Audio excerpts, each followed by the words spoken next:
We are so fortunate to begin this ceremony with a performance by the I Medici String Quartet. This is a group of faculty and students from our Faculty of Medicine. Please join me in welcoming them for their performance of the first movement of Alexander Borodin's String Quartet, number 2.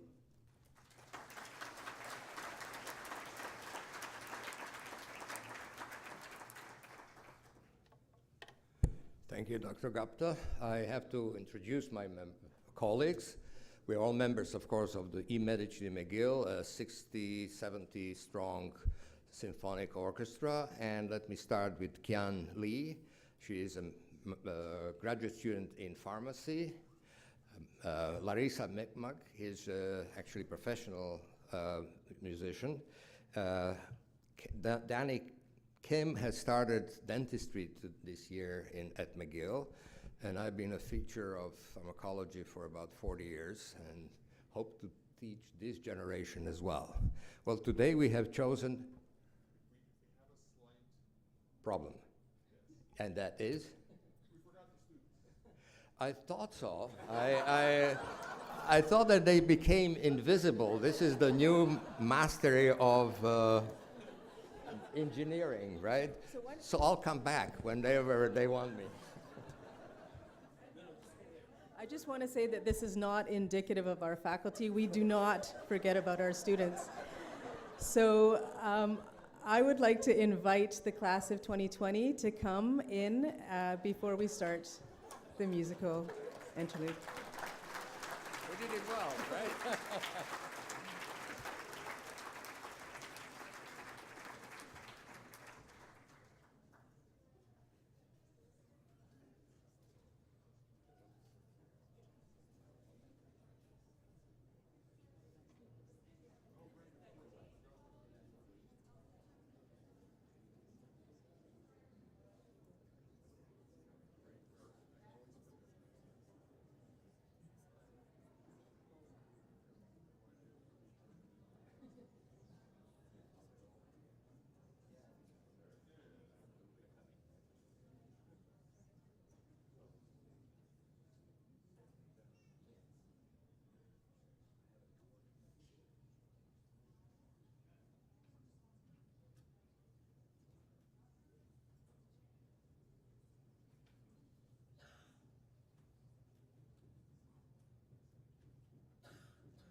Hi again. So we would like to open our 17th White Coat ceremony with a performance by I Medici, who will be performing Alexander Borden's String Quartet No. 2.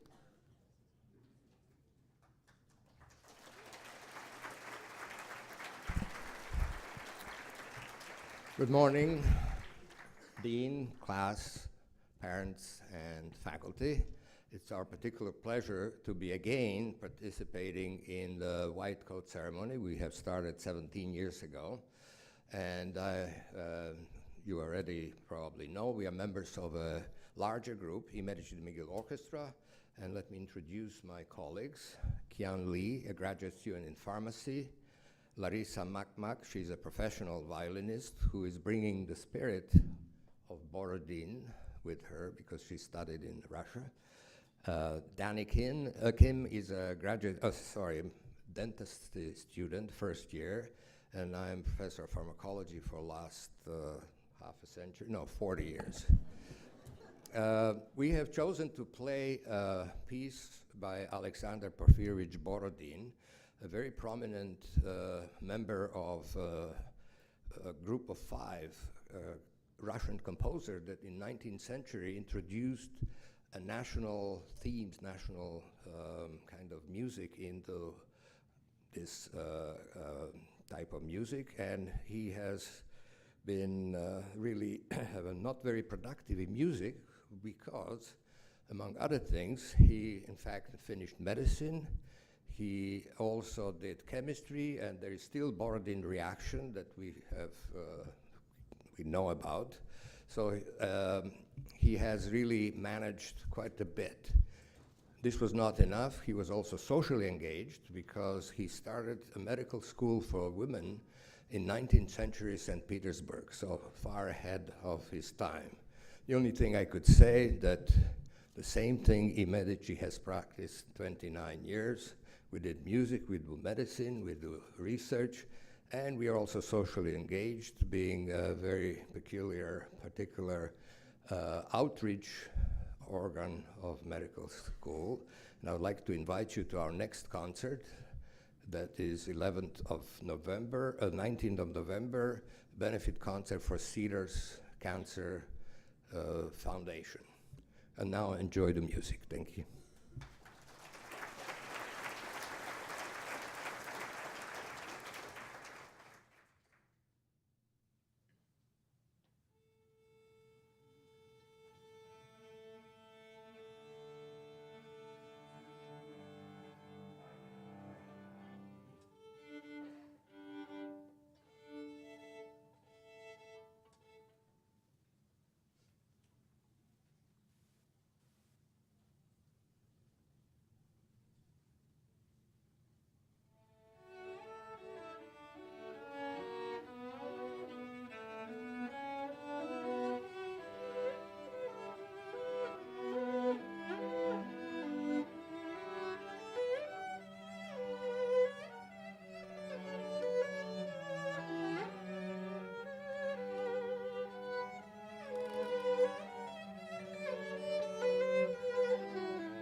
Thank you, I Medici. What a lovely way to open this meaningful ceremony.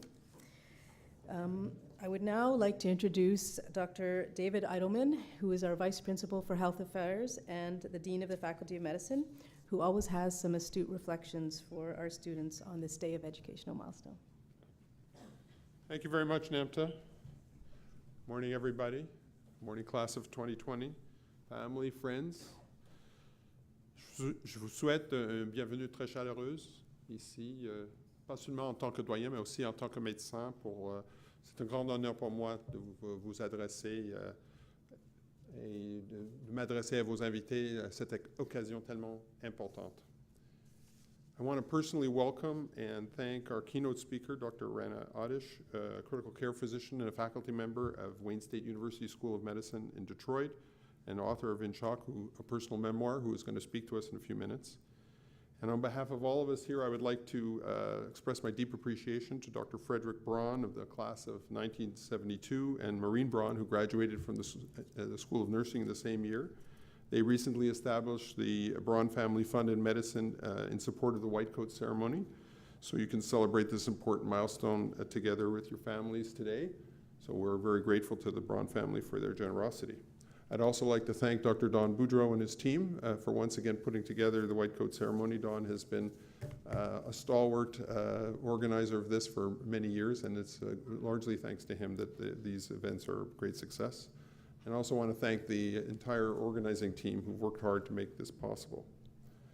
Well, when I was at your stage, medical students are on the sides here, so I'm doing a little bit of a head turning. When I was at your stage, things were very different. So as I always say when I give this talk, it was 1976, the year of the Olympics. Some older people in the room might even remember the Olympics. And the few who were medical students at the time will know that one of the honors at the Olympics of 1976 was that we were selected to provide a critical service to the Olympiad, which is we were designated as the official pee collectors. We collected urine sample. We had to supervise the collection of urine samples for anti-doping, and so we were all hanging out in the Olympic Village and other places. It was a very cool job because you got a pass that allowed you to accompany the athlete anywhere. You could go to the press hall, you could go to, but you had to watch them pee. So that was, it was kind of cool. In those days, as I always say in this morning, getting started in med school, getting started in the clinical parts of med school was very different. First of all, we didn't have any formal exposure to patients in first year or even the first half of second year. And so when we got to this point, it was very exciting because now we would actually see patients. And we were given white coats. That was about but there was no ceremony. There was such a thing as a white coat ceremony. You showed up, they give you a coat, and they said, go to work. And, we were good baby boomers, so we did. We didn't ask too many questions. We knew that doctors wore white coats, and we thought it was cool if we wore white coats too, because that meant we were kind of like doctors, sort of. I'm glad to say that things are a bit different nowadays. First of all, you guys ask way more questions than we ever did, or at least than I ever did, I should say. I'm sure there were kids in my class who were asking lots of questions, but I was just following instructions. And you notice we talk about the word of donning the white coat, and the reason we've used that term, the reason why we have this ceremony is because this is a very important milestone in your becoming a doctor. I realize in some ways it's just symbolic because you've already spent time with patients, which we didn't do. You've already spent time with patients, so this is not it's not like suddenly you're exposed to the clinical world. But it is still a very important symbolism because it marks a transition in your role as medical student, the observer, to someone who is actually going to start to participate in the care of patients. So the white coat is a very potent symbol. It's sort of like the attire that priests or shamans wore throughout history as a mark. They would wear a special kind of clothing or robe as a mark of the fact that they were a designated healer in their society. And as you know, physicians didn't always wear white coats. In fact, white coats were not the traditional thing that physicians wore. Physicians were professors, and they dressed in suits like I'm dressed in now, or the appropriate ones of that century. But more than a century ago, physicians started to wear white coats as a way of expressing the fact that they were akin to scientists. It was known that scientists wore lab coats, and so if doctors wore lab coats, it meant that what they were doing was scientific, or at least they hope so. You probably realized by now, you may have worn a white coat, that it's for putting stuff in your pockets like your snacks and so on. But it, it does have more potent symbolism. And of course, the wearing of a white coat is not something without some sort of value. I mean, people have criticized the wearing of white coats. First of all, people have said a white coat makes you separate from your patient. It creates a distance. And some people have criticized and said that there shouldn't be such a distance between a healer and their patient. And other people like me have pointed out that these are vectors of disease. White coats, unless they're cleaned all the time, are basically a way of transmitting infection to unsuspecting victims and patients. Nevertheless, we think the white coat is very important, and that's why we continue to have a white coat ceremony. But you note the formal name is the Donning of the Healer's Habit Ceremony. And in many ways, we hope that you see yourself in the tradition of healers throughout the ages. You're not, of course, the harbingers of doom or the mystics or the fortune tellers of old. You're supposed to be practicing evidence-based medicine. You're supposed to be feeling that what you're doing is informed by knowledge, by science. I hope also that the white coat will help you remember that there's still a lot to learn about looking after patients. And so although you're wearing a coat of a scientist, scientists are never satisfied that they have the answer. They're always asking questions. And I hope that you'll see the white coat as a symbol that not only do you have the responsibility for your patients, but you also have the responsibility to ask questions about how you can do better for your patients. So in putting on this coat today, you're marking your transition from first-year student to professional to healer. The coat should convey to you a sense of responsibility that you're going to carry through your whole career. And this is symbolism of a very high order. You're going to adopt many appearances. The coat is just a symbol of the different paths you're going to choose over time. You may not even wear a white coat if you're a family doctor or maybe a psychiatrist. Some doctors, like me, I practiced as a lung doctor. Most of my symbolism was a stethoscope, which I even used occasionally. For other specialties, there is no white coat because you're better off not wearing one for all kinds of reasons. But the symbolism is still critical nevertheless. The white coat is an emblem of trust between you and your patient. And it's a trust you have to earn, but we have every confidence that you're going to be able to earn the respect from your patients and their families. So it's a simple gesture, donning the white coat, but it's obviously of great significance for you, but it's also of great significance to your family and friends who are here with you. And obviously, to get to this place, to this point in time, you didn't just get here. I mean, obviously, it required extraordinary effort on your part, but I think it's fair to say that you wouldn't be here without the support and guidance of friends and family who are here today. And obviously, your putting on a white coat is a source of great pride for them. And so, you're living the hopes and the dreams that they've had for you, and I think we owe them a little bit of a thank you. So, merci beaucoup.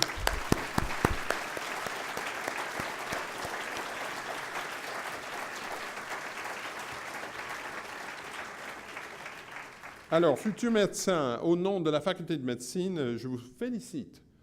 I wish you the best on taking these next steps in your journey to becoming the great physician that you have the potential to be, and I know you're going to make everyone in this room proud. Enjoy and remember this day. Merci beaucoup. Thank you very much.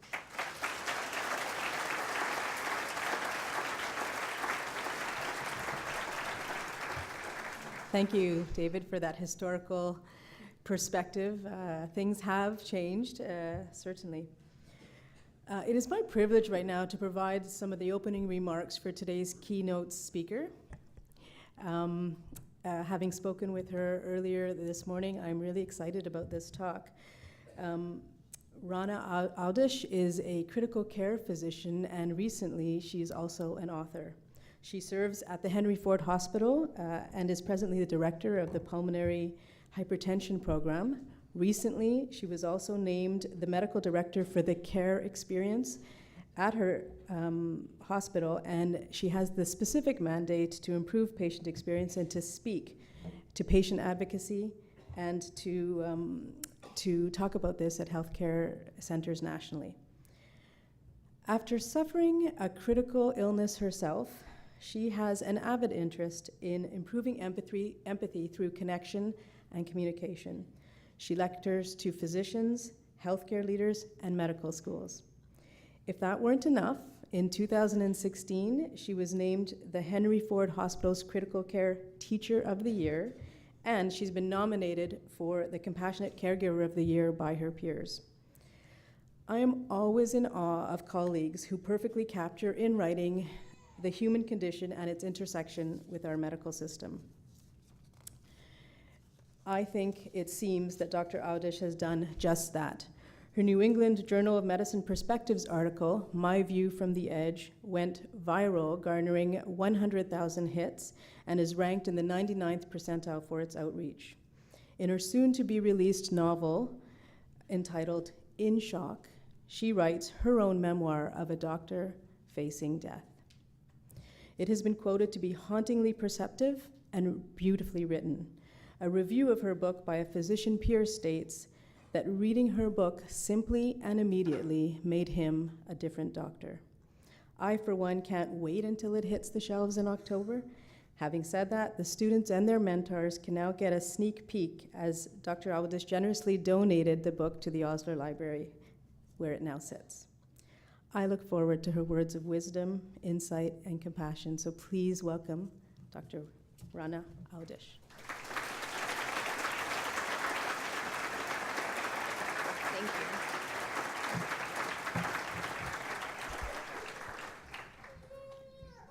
Thank you. It is an honor to stand before you at such a momentous occasion in your collective lives. You all know how much dedication and sacrifice went into bringing you to this moment. And you also know how much of the dedication and sacrifice was not your own, but that of family, some of whom are here today, and others who, for reasons of mortality or distance, may not be here. I share their pride in your accomplishment. This is a brilliant tradition, pausing to be reflective before entering the next phase of your training, transition to clinical practice. If you pay attention in life, you'll notice that there aren't as many opportunities for reflection built in. You'll have to find them for yourselves. Seek stillness and quiet. Look back so that you can more clearly look ahead. I stand before you as a physician, an expert in a rare and life-threatening condition called pulmonary arterial hypertension. But more importantly, I stand before you as a patient. You see, it's possible to go through all of this incredibly well-curated training and still emerge not really understanding what it means to be sick. I know I came out of my pulmonary and critical care fellowship not truly understanding what it meant, not understanding what my patients needed from me and what I in turn needed from them. Fortunately, I had the chance to die. On the final day of my critical care fellowship, because of course the universe understands irony, an arterial tumor burst in my liver, and I lost my entire blood volume into my abdomen.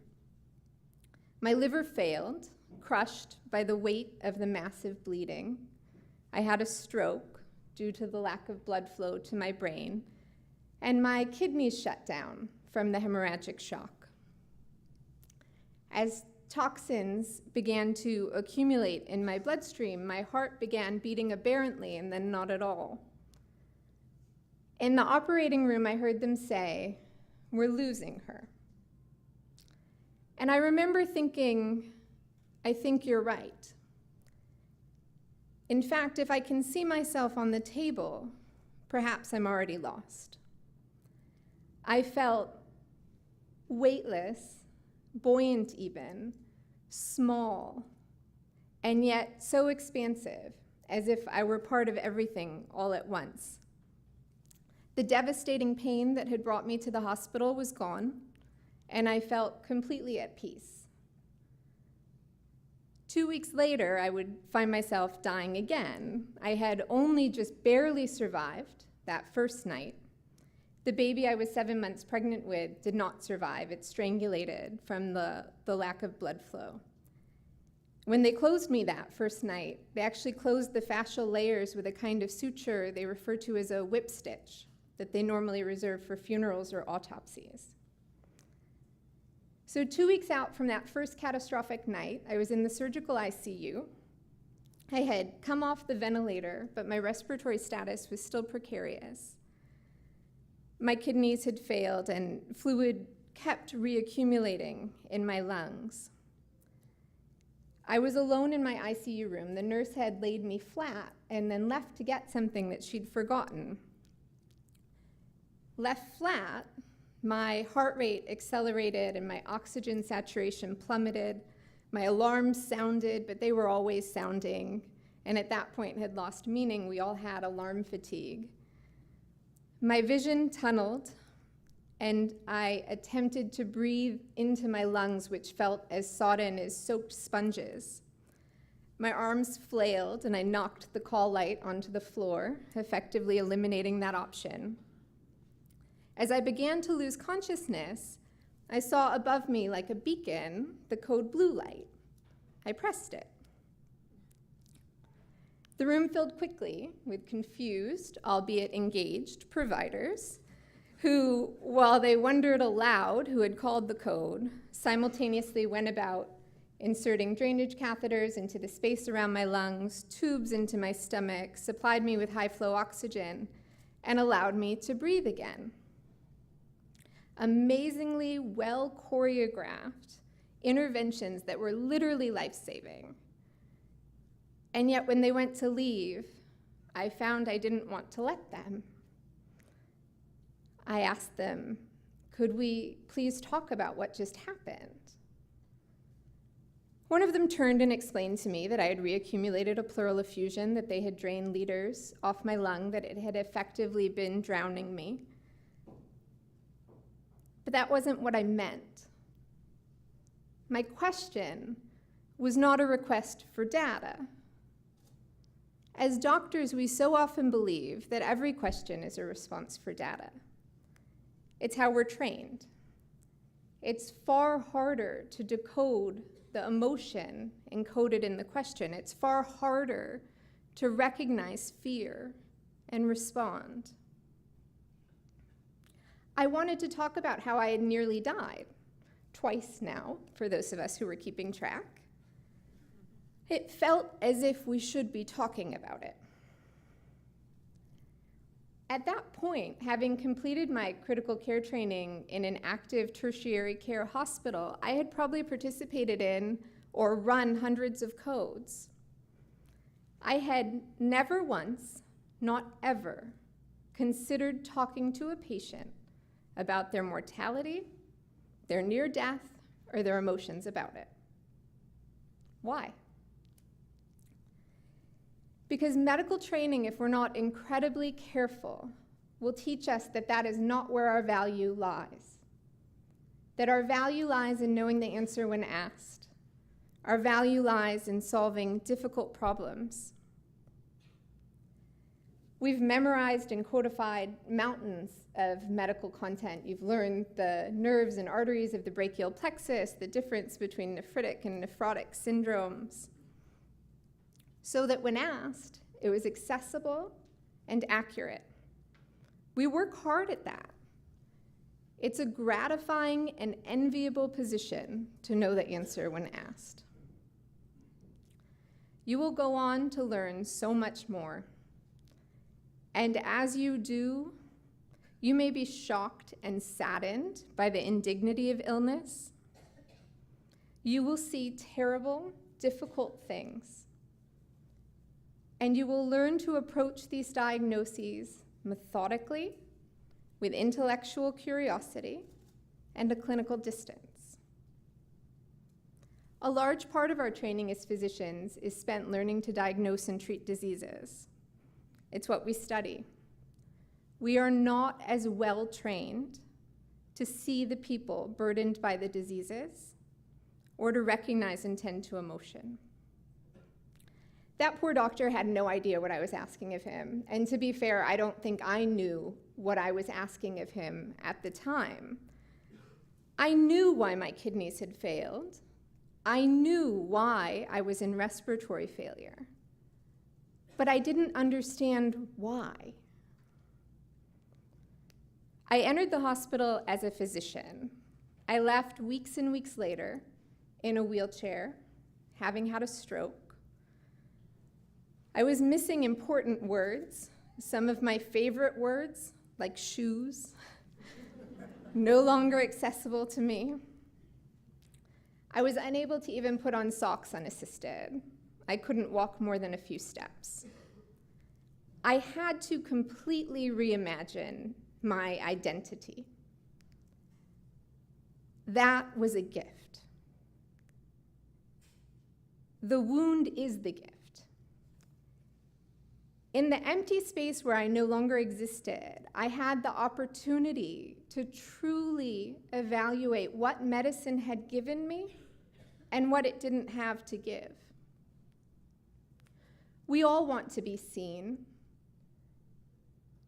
to have our lives reflected back to us in a way that brings meaning. It's especially important in times of chaos, critical illness, but it's a very human need. It's why we turn to literature and art when we want to feel less alone. At one of my sickest moments, I heard the ICU doctor in the hall say, I was trying to die on him, which made me angry. Because although I know it probably wasn't apparent from outward appearances, I was actually trying very hard not to die.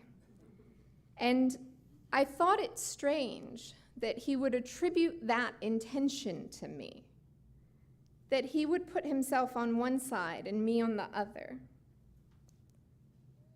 And as incensed as it made me, I recognized myself in that statement. It was how I had viewed myself. I thought of myself as a barrier between my patient and their unstated goal of death. The generations before yours did not train physicians to be intermediaries between their patient and the disease. Physicians were instead trained to be the representative of medicine, the authority, the leader but not the guide. Even by the time I entered medical school in the late 1990s and we had switched away from the paternalistic model into one of shared decision-making, we still represented medicine. We didn't know, we weren't wise enough to know that we had to separate ourselves from medicine and set it to the side so that we could examine the options together through the lens of patient values. You may already know that.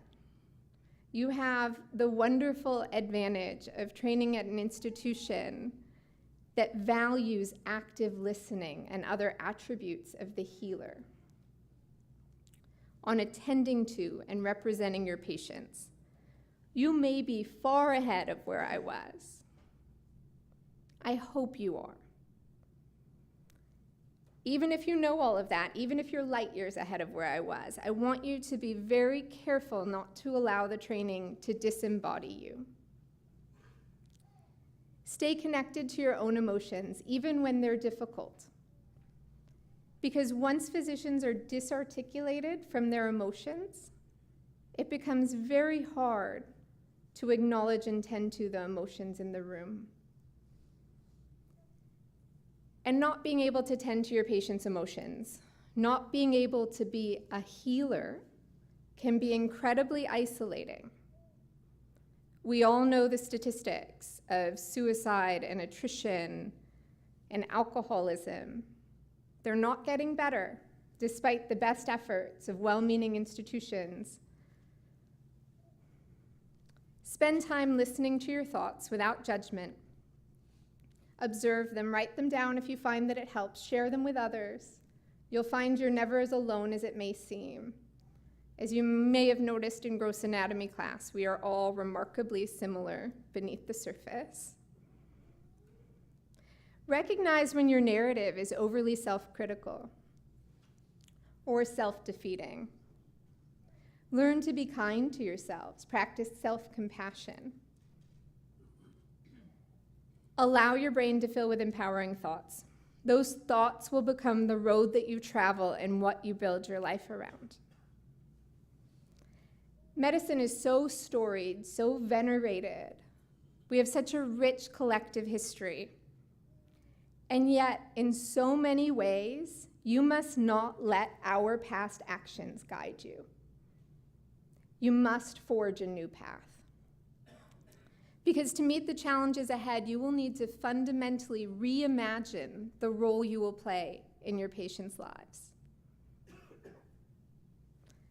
I had to reimagine what kind of physician I would be to my patients. I found a humility there in partnering with them.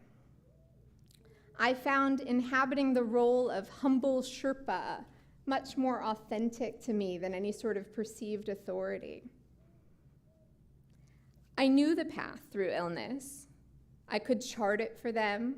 I could predict the pitfalls and setbacks. The thing is, I knew all of that before. I just didn't know how much our patients needed us to light the way. I didn't know to value that partnership. And I didn't know how much in turn we needed them. I didn't know that by spending time in the dark spaces with my patients, that it would deepen our relationship. And it would be there that I could truly participate in their healing process. That they would let me into a far more cohesive relationship. One that would open channels of compassion and empathy that were bidirectional. That in serving them in their time of greatest need, we would help each other to find meaning and purpose. My patients held the answer to the question of resilience. It's just not where I thought it would be. My identity as a physician was wrapped up in illness, but not as I had believed. It was not in the diseases themselves, but in the humanity of the suffering. The wound is the gift. So you see, in the same way that we can co-create a plan of care with our patients, we can actually co-narrate our role in each other's lives. The knowledge is bidirectional. The empathy is bidirectional. Our roles can be shaped by each other. I'd like to share with you one of my favorite poems. I keep it above my desk as a reminder of the sanctity of each life, and as a reminder to pause and reflect and honor each life as it passes. It's by Kay Ryan, who was named the US Poet Laureate in 2008. And it's called "Things Shouldn't Be So Hard," although I think the message is quite the opposite. A life should leave deep tracks, ruts where she went out and back to get the mail or move the hose around the yard, where she used to stand before the sink, a worn-out place, beneath her hand the china knobs rubbed down to white pastilles. The switch she used to feel for in the dark almost erased. Her things should keep her marks, the passage of a life should show. It should abrade. And when life stops, a certain space, however small, should be left scarred by the grand and damaging parade. Things shouldn't be so hard. Take time, always, to reflect, but especially when you experience loss. There's a proximity to loss that we as physicians know, and its omnipresence can make it easy to ignore. Choose to honor it instead. As you go forward, question the status quo. Forge new paths.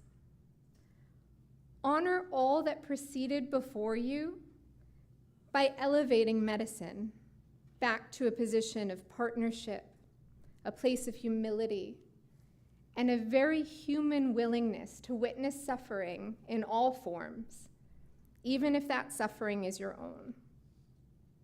Thank you.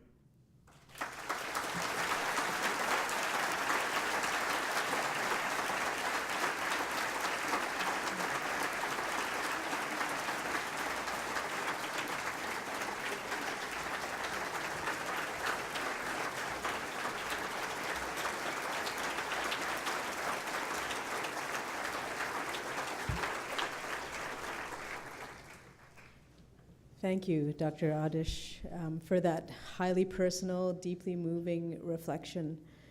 I'm reminded a little bit of our own Leonard Cohen, who once said, "There's a crack in everything, and that's where the light gets in." So thank you again. It was beautiful. I'd like to move on to the student body. We are now going to hear from someone whose white coat ceremony was 2 years ago. So Mr. Artem Gassimian is going to talk to us from the class that's graduating this year. Artem?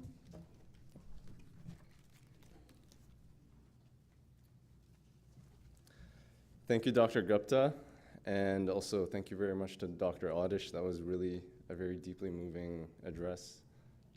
Certainly an act I wouldn't want to follow, but I'm going to have to do my best. So, good morning, everyone. My name is Artem Gassimian, and as Dr. Gupta mentioned, I'm one of the fourth-year medical students here at McGill. And today I've been given the honor of talking to you about my reflections on medical school and on the journey that you as second years are about to embark on in clinical medicine. But before I do that, I first and foremost want to congratulate you, class of 2020, for this special day. While today's celebrations are more symbolic than anything, it's no small feat to be standing where you are, so congratulations.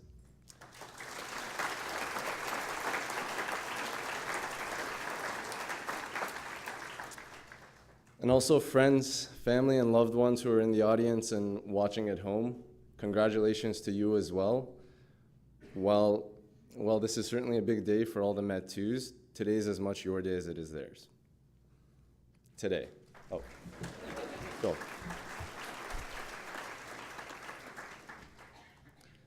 Today is it. Today's the day that you've all been waiting for. For some of you guys, it's been the day you've dreamed about since you were a little kid. And for others, it's the day at the end of a long and winding journey. But no matter how you've gotten here today, today's the day that you're donning your shiny and bright new white coats for the very first time as soon-to-be physicians. And I really hope that you savor every moment of it. I really do. Because once the celebrations are done and you've snapped all the selfies that you wanted, your brand new white coats will slowly fade.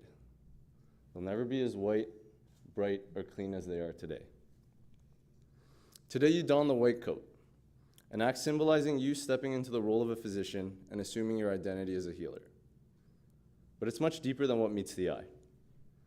You see, your new identity is also as fresh and unmarked as the white coats that you will wear today. As Med 2s, you're soon going to step onto the wards and into the clinics, and that fresh white cloth, it'll slowly start to stain. Pus, vomit, blood, tears, might be your own.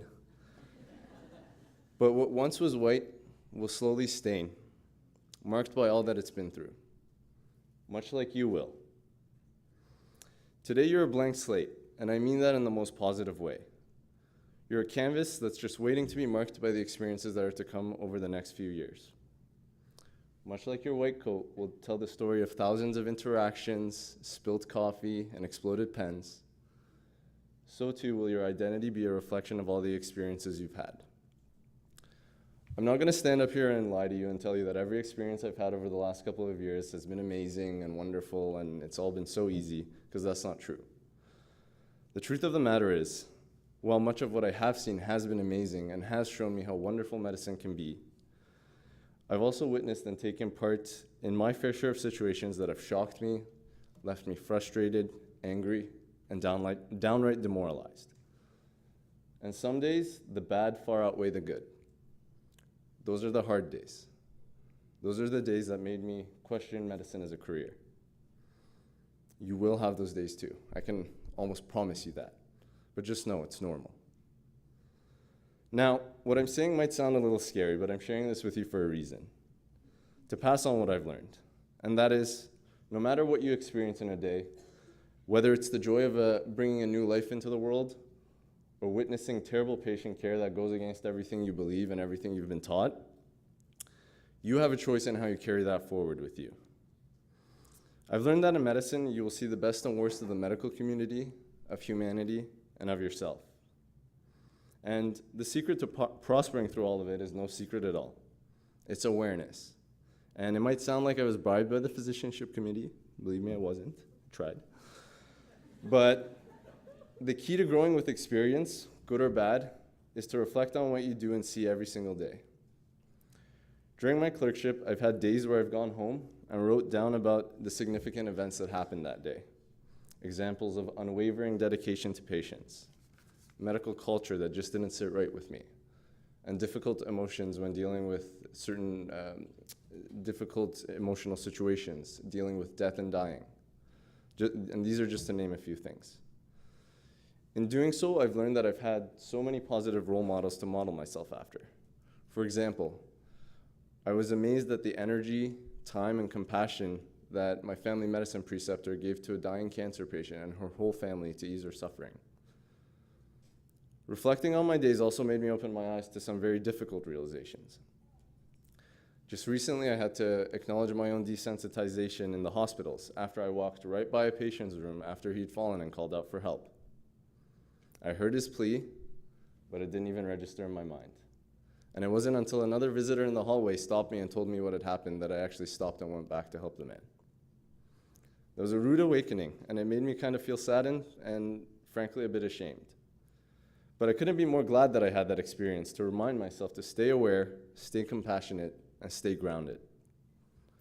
Self-awareness and the ability to reflect on situations is an immensely difficult task, let alone in a busy hospital.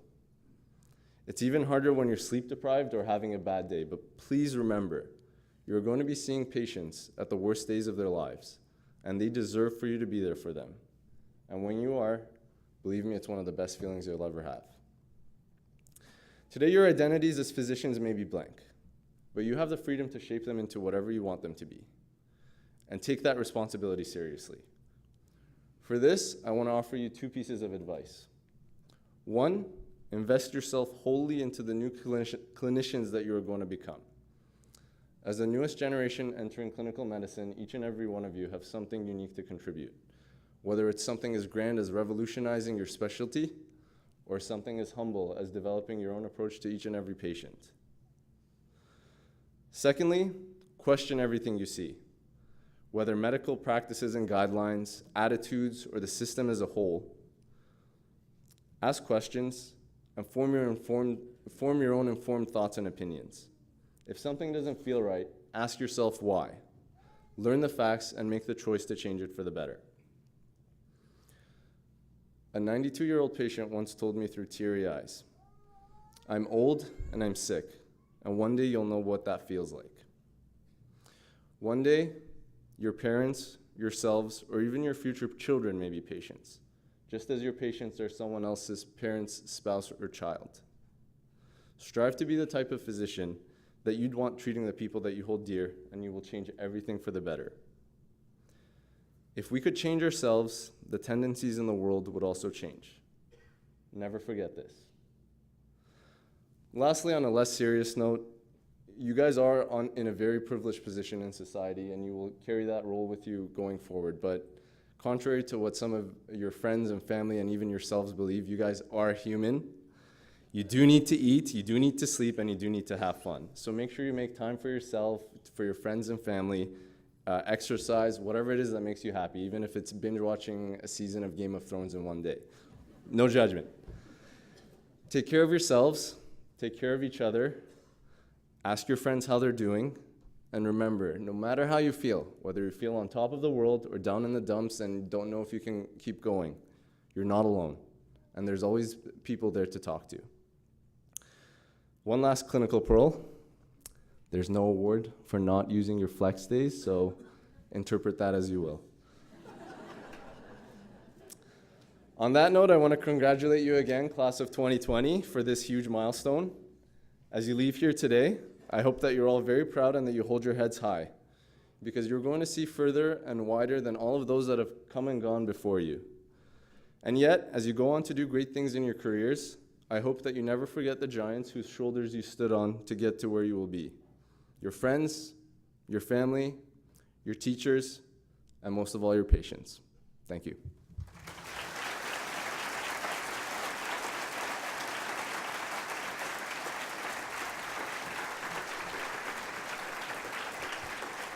Thank you, Artin.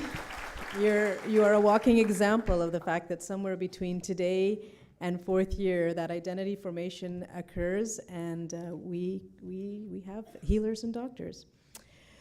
So it is now time to don the healer's habit. I would like to invite Dr. Don Boudreau, who is really the forefather of this event and the physicianship program at McGill, and Dr. Barry Slapkoff, who is also part of the physicianship program, to help us don our students.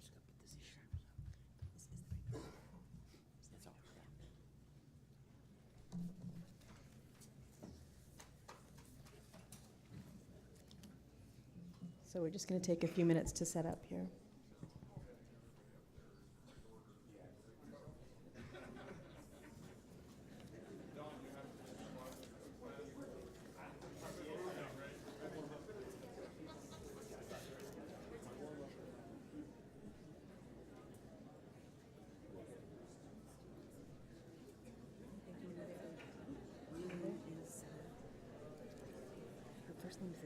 Yeah, I know who she is, so I'll just skip her. So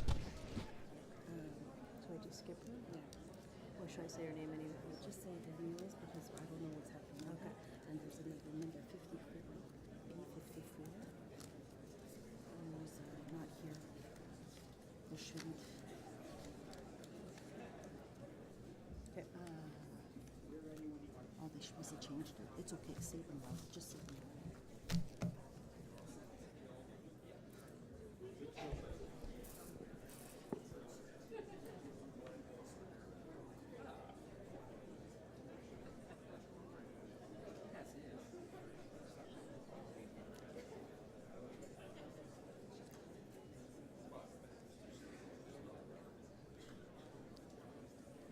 So I think we'll start.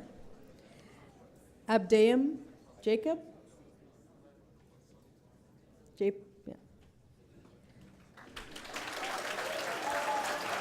Faris Al-Halabi.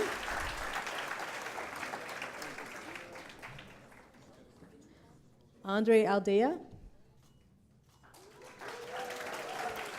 Nabras Al-Ghazawi.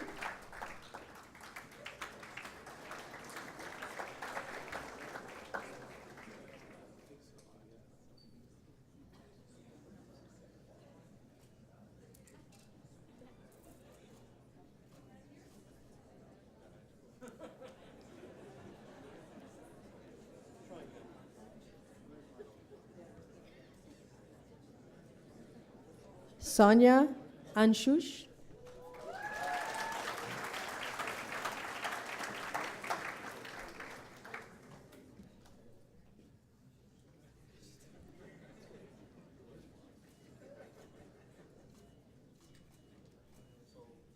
Crystal Arpinjem.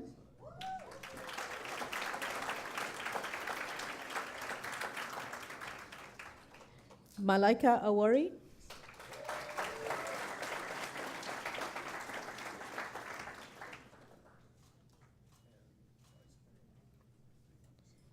Melanie Babinski.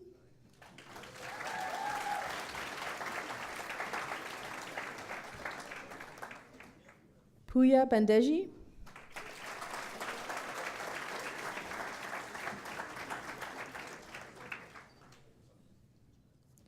Charmin Bang.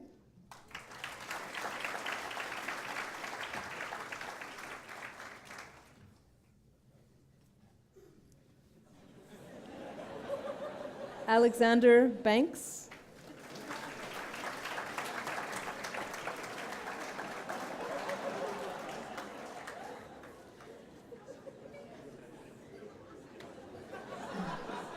Maxim Bastarch.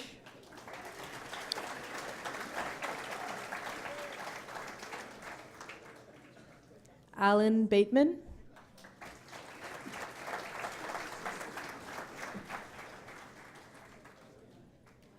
William Bellemare.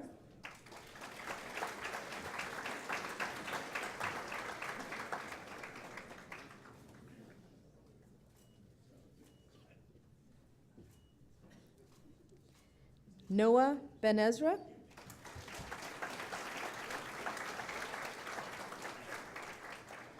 Leah Bertrand.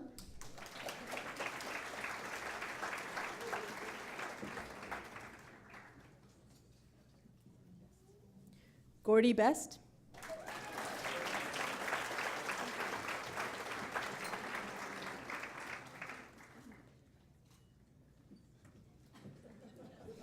Alyssa Biagi.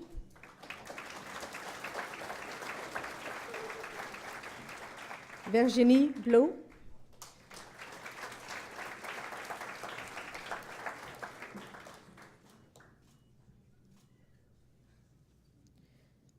Lucia Bogdan.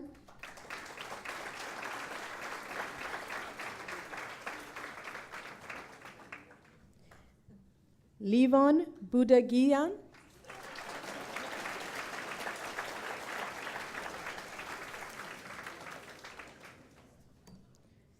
Camille Bouchard.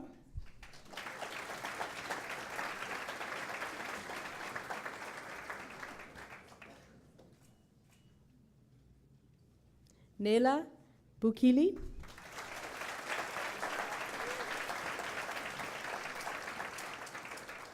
Fatima Boulmaf.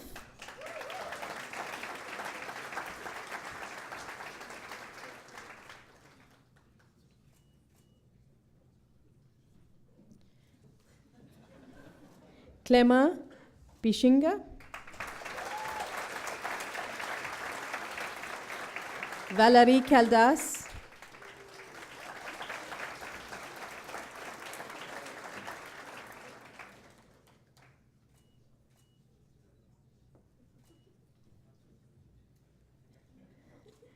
Leila Catalan.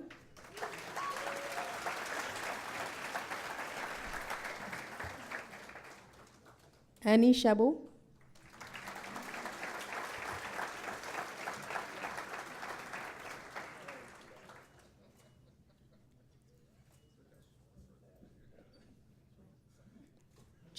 Liang Chen.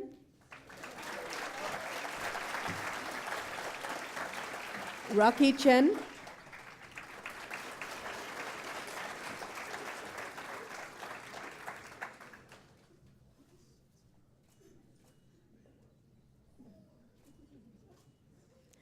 Alexandra Chicoine.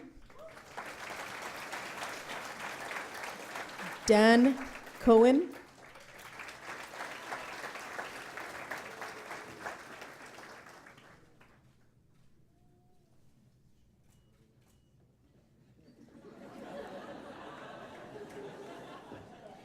David Collins.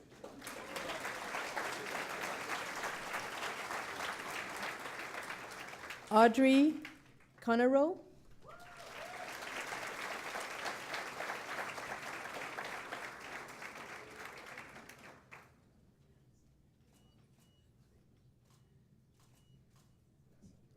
Florence Couvret.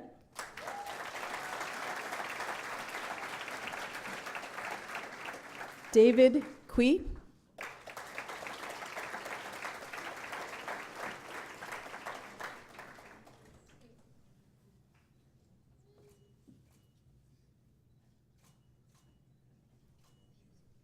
Marianne Cote-Olinchik.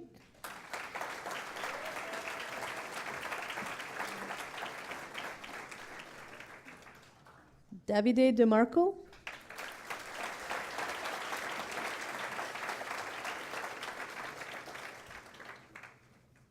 Alex Durstenfeld.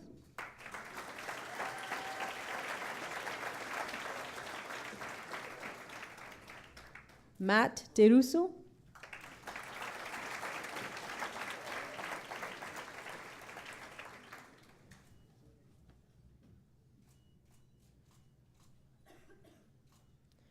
Weiming Ding.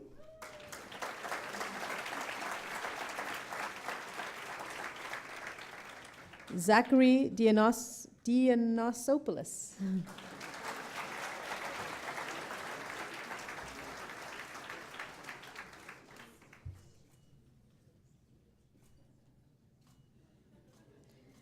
Gerardo DeCepola.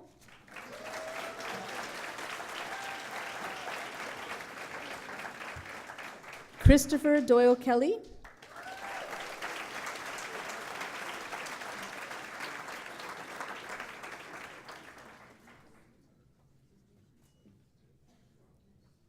Maha L. Birch.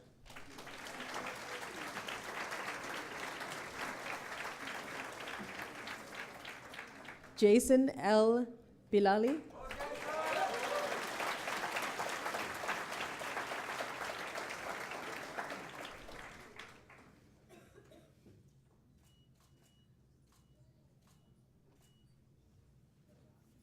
Noemi Alfasi.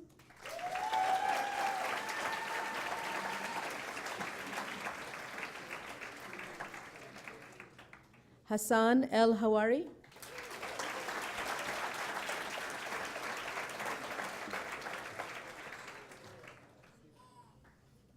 Ina Ermechuk.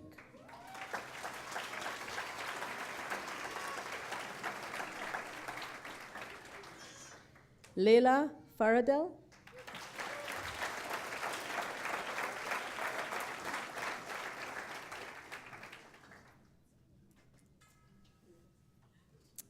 Faye Akina.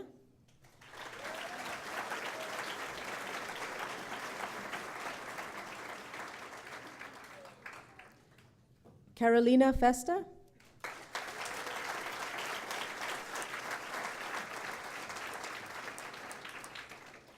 Eric Feinburn.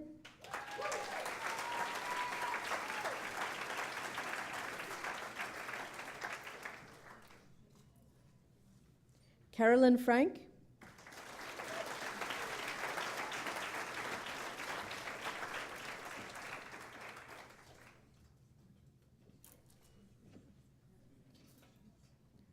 Karina Frank.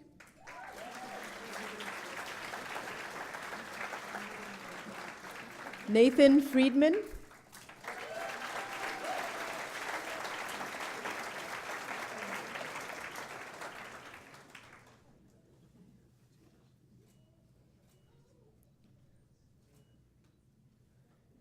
Tiffany Fung.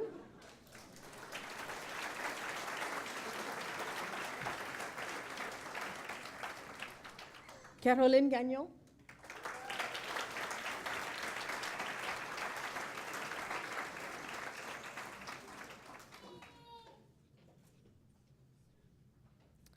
Akil Garg.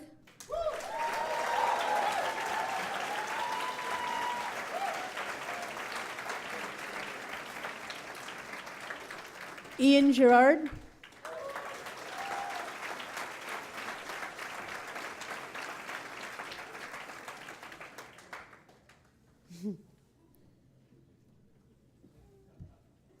Ashley Gerber.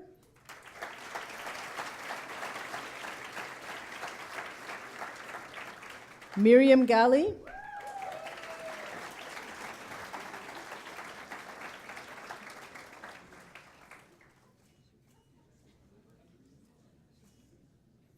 Simon Palardi.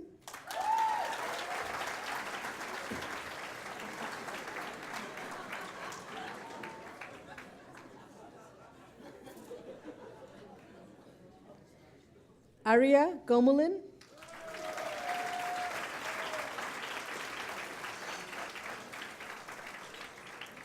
Yusing Gu.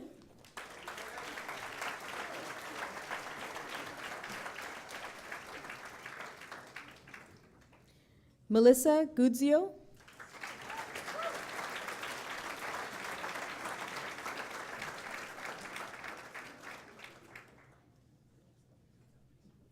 Clarence Guibault.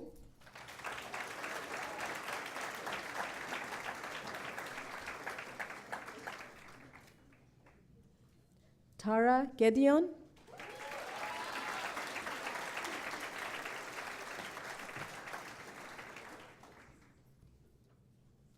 Leila Hajamad.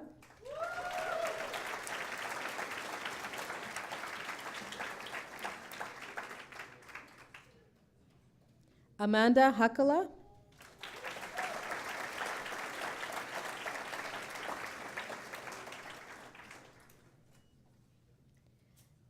Delphine Hansen.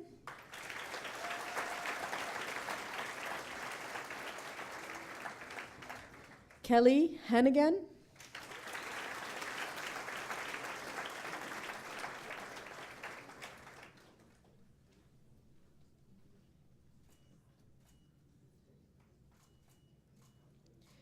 Julia Heron.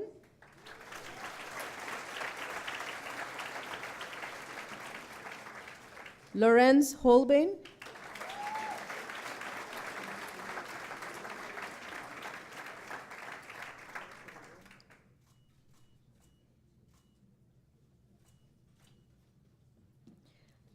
Joseph Hashemi. Kristen Hunt.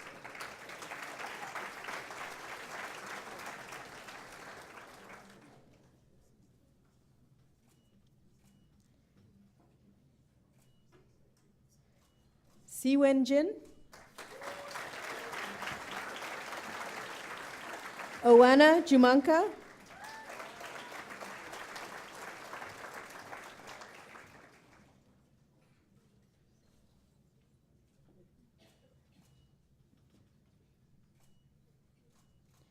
Yujin Kang.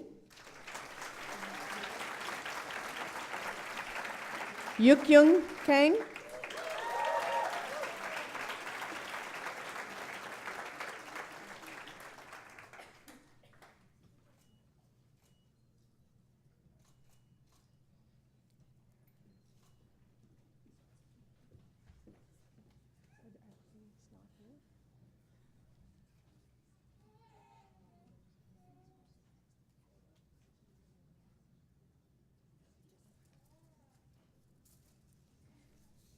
Daniel Kaufman.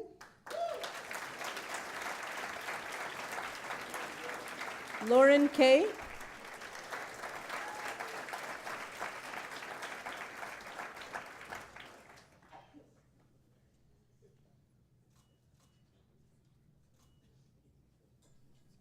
Fraser Kegel.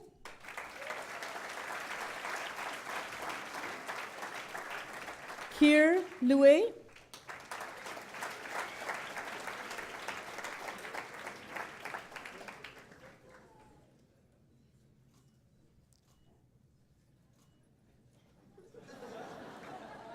Rhea Conchi.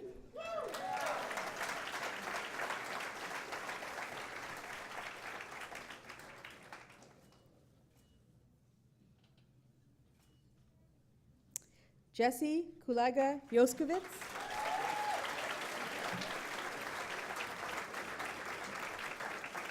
Anne-Sophie Lacasse.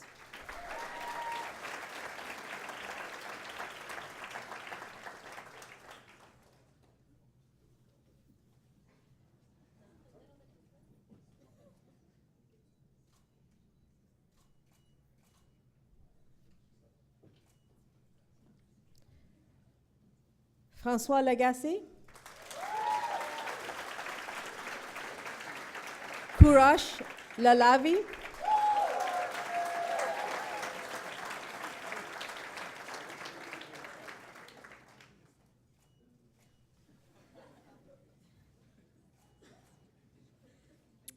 André Lametti.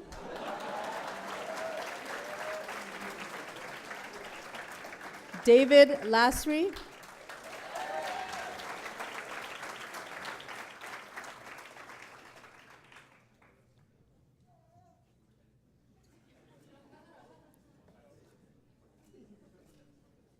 Valérie Lavigne.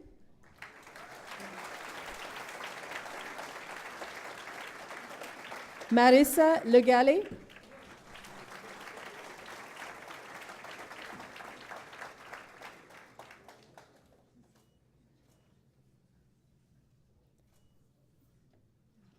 Kyle Leckett.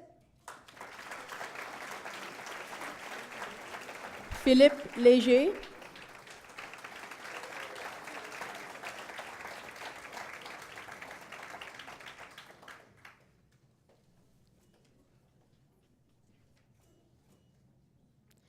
Juliette Lemieux-Forger.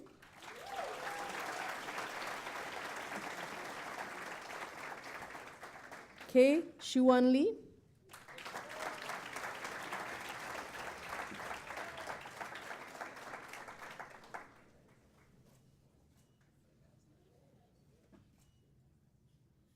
Jiaru Liu.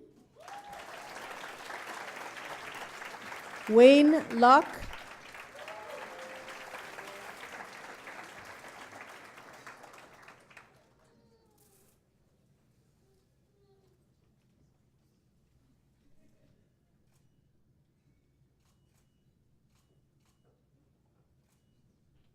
Lundi Lee. Alexandre Machado Gédéon.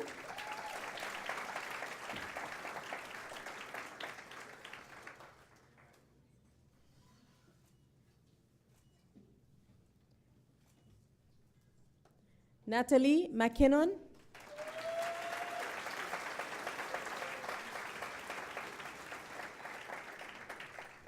Mohammed Mansouri.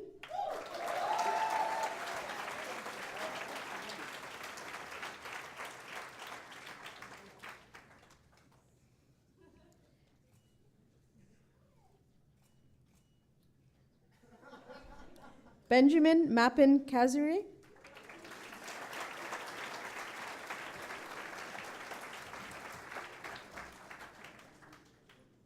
Amanda Marino.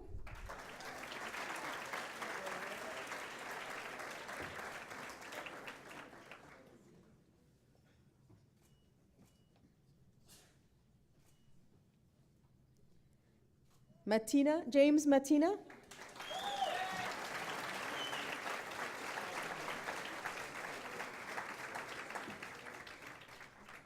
Jin Miao.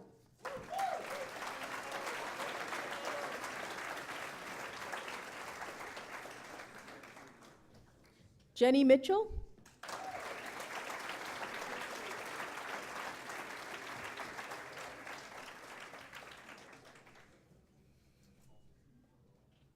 Aurélie Montaigne.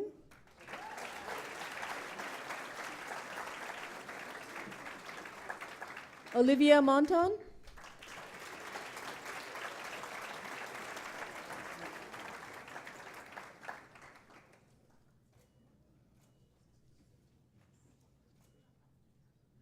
Paola Moresoli.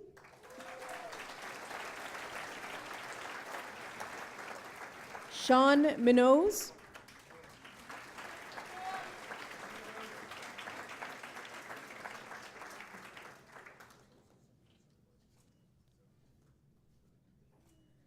Sissy Nguyen.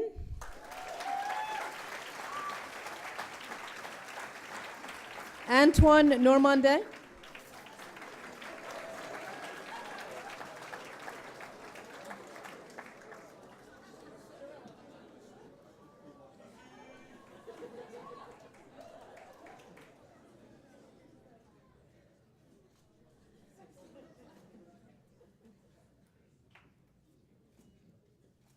Chanel Paget. Tiffany Paradis.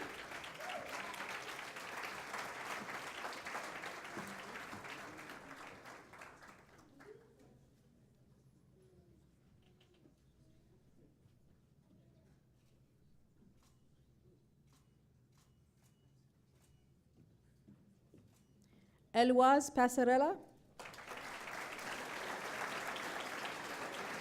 Joel Pedno.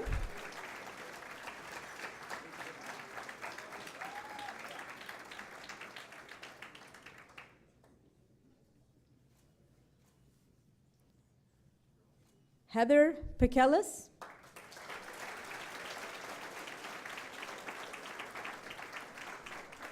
Niros Pandure.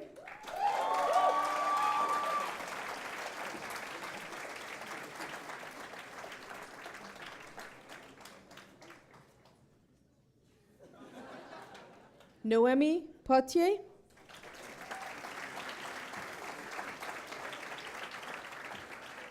Sébastien Pichek.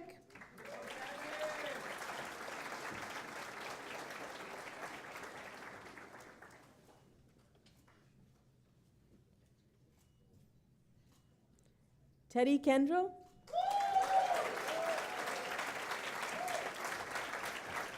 Curtis Kwan.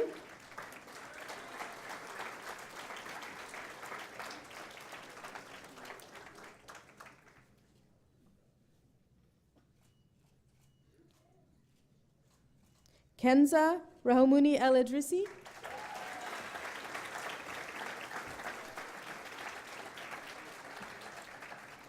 Jill Ranger.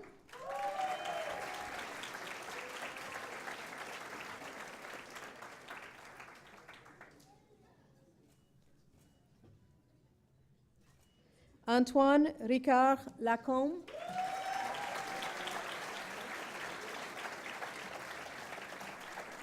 Angela Rizzolo.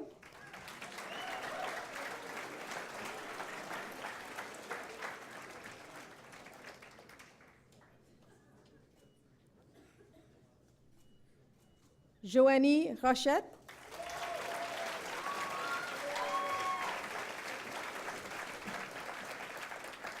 Charlotte Rosen.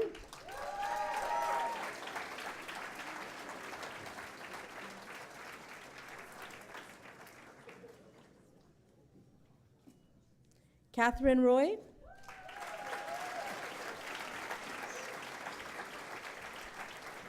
Kailas Ramjan Gritri.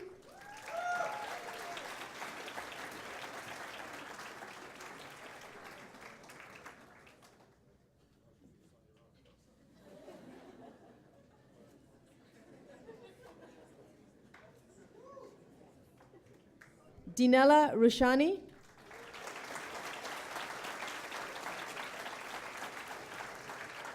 Jamila Syed.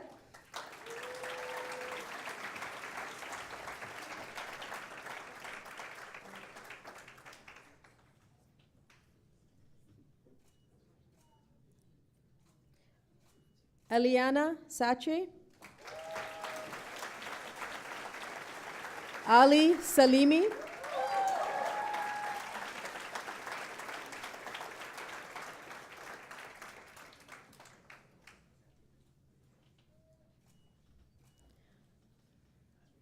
Henri Sasseville.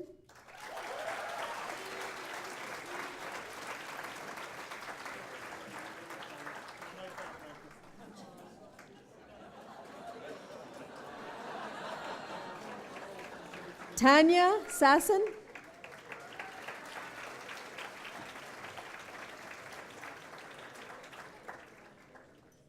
Justin Sorel.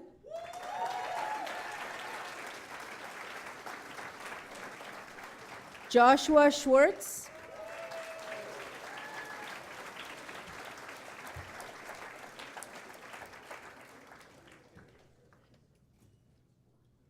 Jonathan Scholl.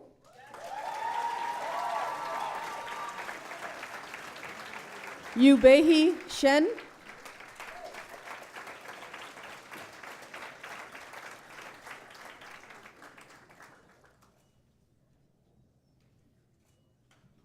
Lashanda Scarrett. So I just want to take a second and talk about this next father-son combination. Lawrence Slapkoff.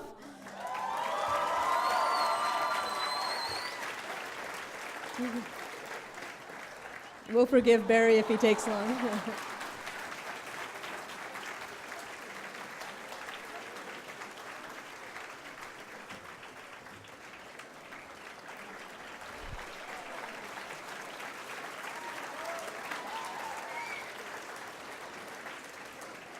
Jared Slimovich.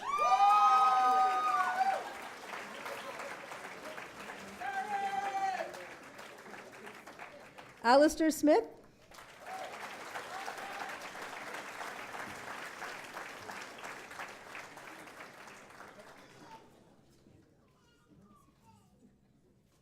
Rachel Smith. Adam Smith.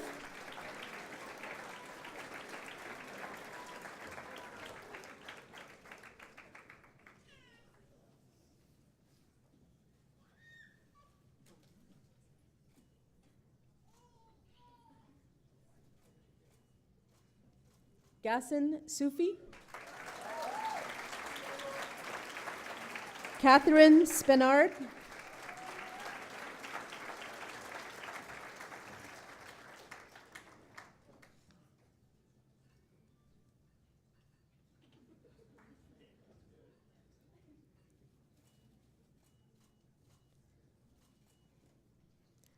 Ariel Springer.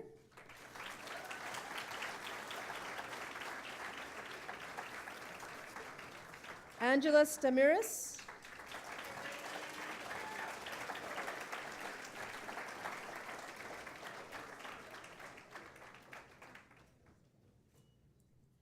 Aiden Steinmetz-Wood.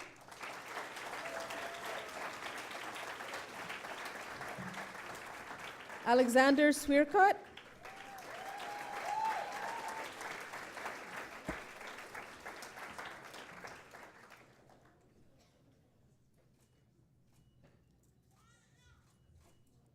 Vanessa Tabri. Hossein Tahiri.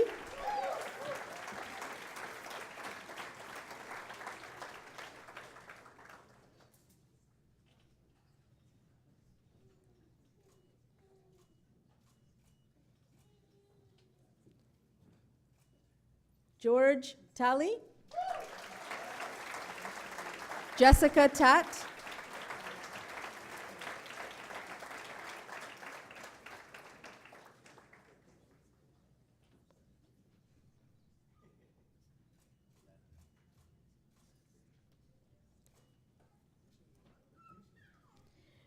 Bianif Chiloemba. Samir Tuma.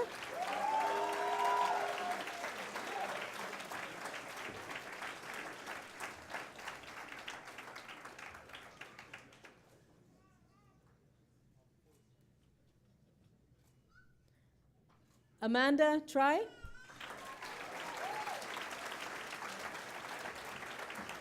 Mark Verwey.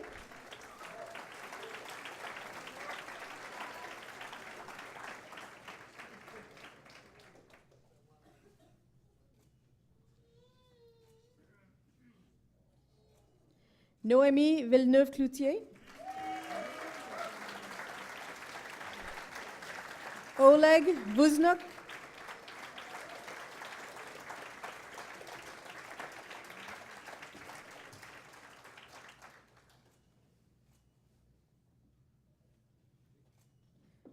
Rajan Walia.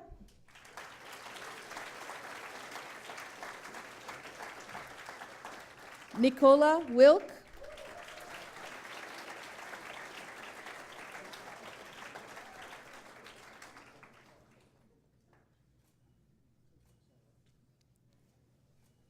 Bethany Wilkes.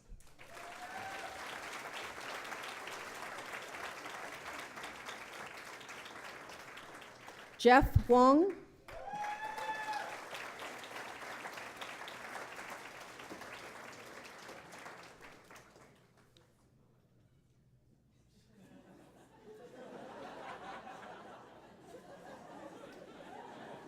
Kimberly Wong.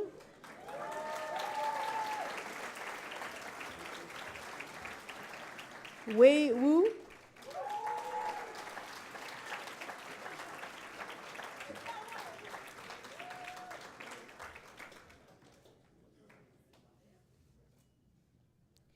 Hansan Xiao.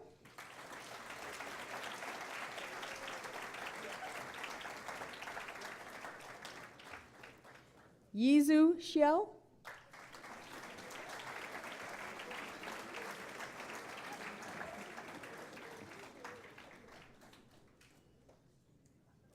Chloe Shu.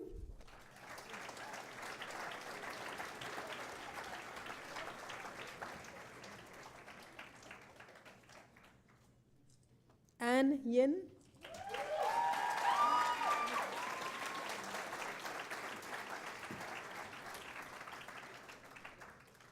Eunice Yu.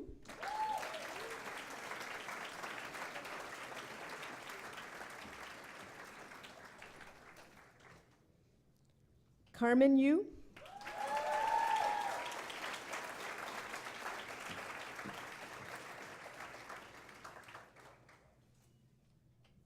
Emily Young.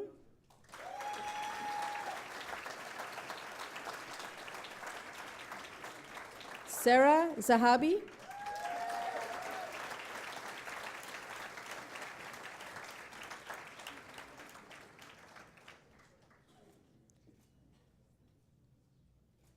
Tianyu Zhang. Jerry Zheng.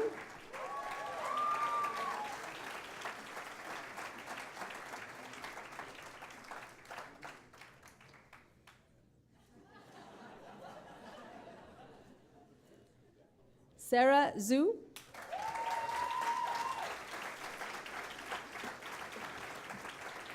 Lina Zetova.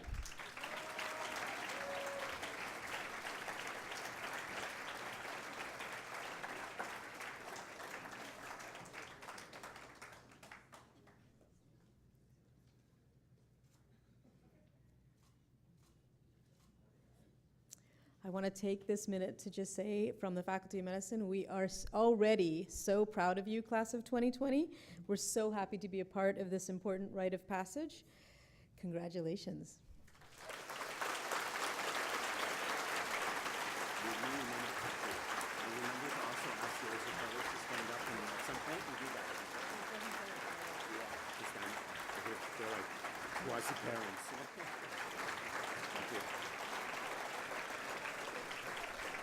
I also just want to take a special moment to thank the Osler Fellows. Could they stand up, all of you who've given your time and energy to mentor the class?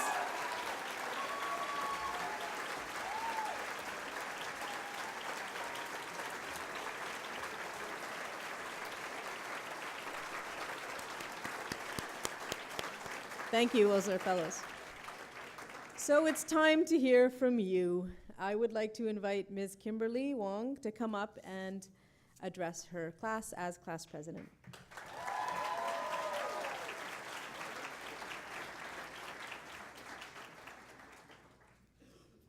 Okay, so I don't know if you guys know, but we ordered our white coats at the beginning of our first year. And I was hoping that I would grow into mine, but I didn't, so. All right.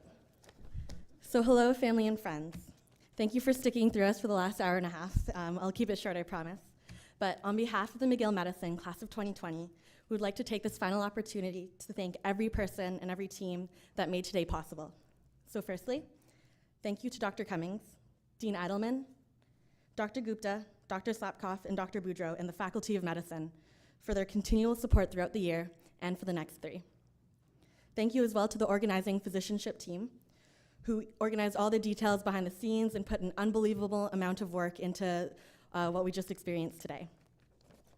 As well again to Dr. Frederick Braun, alumnus from the class of 1972, whose generous contribution made this whole thing even possible. Thank you to the Medici de McGill String Quartet again for the opening beautiful ensemble that we heard. And to our speakers who came to share their words of wisdom with us, Dr. Rana Adish and Arden from the class of 2018. Thank you for sharing your stories. Dr. Adish, for your inspiring insight on your life as a healer and as a patient, and your completely unique experiences and showing us the side of humanity of medicine. You are sure to be remembered as we ourselves treat our first patients. Arden, thank you for your relatable and honest reflections on your time here at McGill. We know that amidst the hard work, we have a lot to look forward to. And thank you to our Osler Fellows, who have truly grown to be our mentors in the last year. Just over 1 year ago, we sat in the same room, barely knowing each other's names. I think I speak for my entire class when I say that your involvement in our growth, both as physicians and as people, is just completely irreplaceable. So thank you.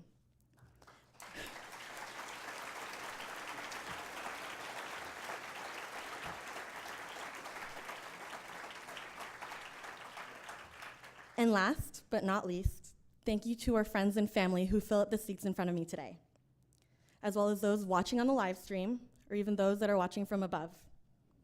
Never forget that it is truly your sacrifice and everything that you've put into us that for the reason for why we're here today. It's your support and your love that allow us to do what we love to do. Perhaps it was you who inspired us to pursue this field of medicine, or perhaps it was you who instilled the value of hard work. Whatever it was, today's ceremony is our day as much as it is yours. So thank you so much.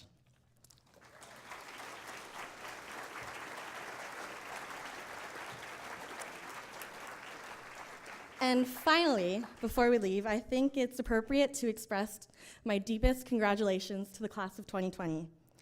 I have never seen such a diverse, multifaceted group of individuals with such a passion for learning and dedication to become the best physicians possible. I feel privileged just to be in this room and so happy and blessed to have the opportunity to enjoy the adventure that is medicine with every single one of you. Every day in class, I have the pleasure of seeing a variety of traits and values and perspectives that will one day, someday, do good to a patient. I saw outstanding academic ability. I always get blown away by how smart you guys are. But that really wasn't what struck me at first. I saw compassion, resilience, and humanity. And with all that, the potential to translate knowledge into action and to turn words into conversations. After all the years we'll dedicate, and probably have dedicated, the sleepless nights and the stressful days, I know I will continually see you all challenge what it means to wear this white coat, to enhance and care for the people around us. So, I look forward to the next 3 years together. I look forward to working alongside your passion. Thank you for inspiring me and inspiring others, for showing us that dedication truly has no ceiling. Thank you for bringing your different perspectives to this special community and for creating this little piece of home. So, today is also certainly a day to make appreciations to the people that matter the most and to the faculty that makes our medical education possible. Today is also important for us to acknowledge the privilege that this white coat bestows upon us, to acknowledge the field that allows us to have such an inexplicable connection with the people around us. And with that, could I have the class up and standing for the pledge? You guys ready? Okay. So we'll start with the English version first, and we'll take it real slow. Today, we embrace the responsibilities represented by our white coats. To our patients and their families, we pledge to care for you in the best of our clinical abilities, to listen to you, to stand by you in our most vulnerable moments, to strive to be worthy of your trust, to show you compassion and to treat you with dignity. To our teachers, we pledge to heed your wisdom, to strive for clinical excellence, to remain lifelong students of medicine, and to mentor others with the same patience with which you have mentored us.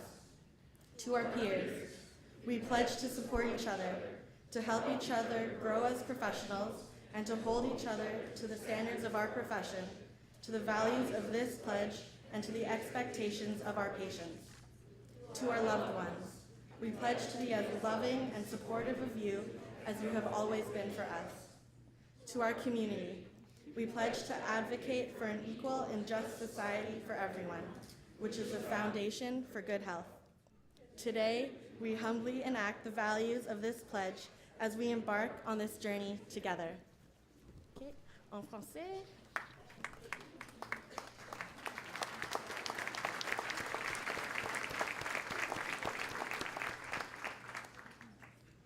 Aujourd'hui, nous assumons les responsabilités qui représentent nos sorrows blancs. À nos patients et leurs familles, nous promettons de prendre soin de vous écouter, d'être à vos côtés durant vos moments les plus vulnérables, de vous mériter votre confiance, de faire preuve de compassion et de vous traiter avec dignité. À nos enseignants, nous promettons d'apprendre de votre sagesse, d'aspirer à atteindre l'excellence clinique, de continuer la médecine tout au long de nos carrières et de devenir des mentors passionnés et patients, comme vous l'avez été pour nous. À nos pairs, nous promettons de nous soutenir les uns les autres dans notre cheminement professionnel, de croître comme jeunes médecins ensemble et de nous tenir mutuellement responsables de respecter les valeurs de ce serment, les standards de la profession et les attentes de nos patients.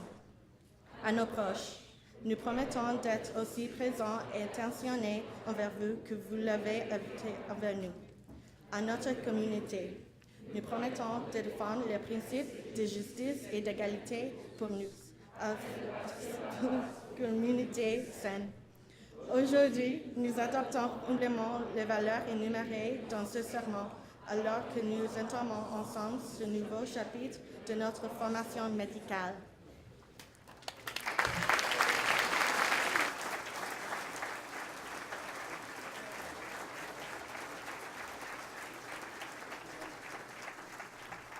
Thank you, Kimberly, and congratulations to the class of 2020.